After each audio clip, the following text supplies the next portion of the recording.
What do you have against hipsters? No, nothing at all.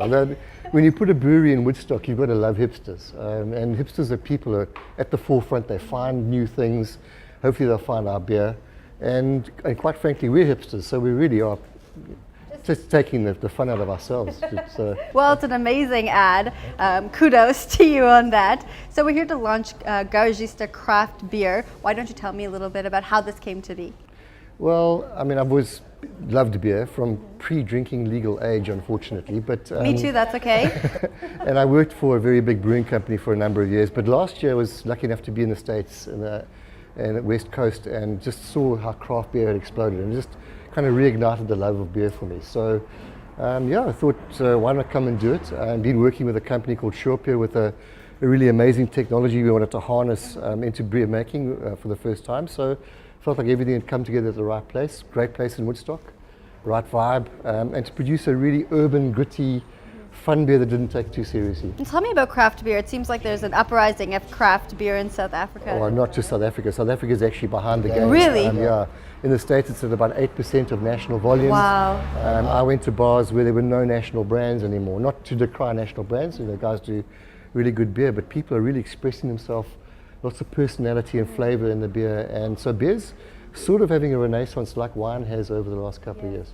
Awesome. Now tell me about this space. It's absolutely wonderful. It looks like we're sitting here in an art gallery. How did you choose this space for your brewery? Well, it actually is an art gallery. It's going to become a Lovell Urban Art Gallery in Cape Town. They'll do their formal launch once we've launched. So thanks to them for giving us the space and the work. It used to be an old garage, and then it used to be an art gallery. So it used to be a garage? Yeah. Wow. Yeah, and so hence Garagista, which means garage owner. Really? Which is what we are, yes. The beer was first brewed in a garage, and now it's brewed in a proper garage, and by people who are grubby like garage owners.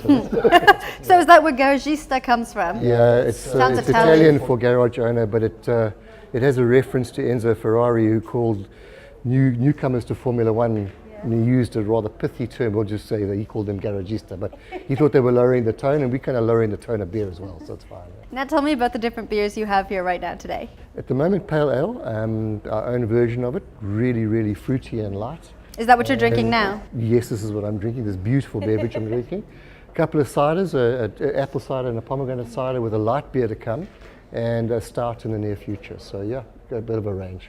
Awesome. Now how can people check you out online and come by for a visit? Are you open to the general public? We will be. We're still busy generating volume, but if people want to come, this area will be open for tasting. And and we've got a couple of stockists lined up. We just got to generate enough volume to get. And hipsters are welcome. Absolutely. This place is created exactly for them. Thank you for sitting down with me. Pleasure.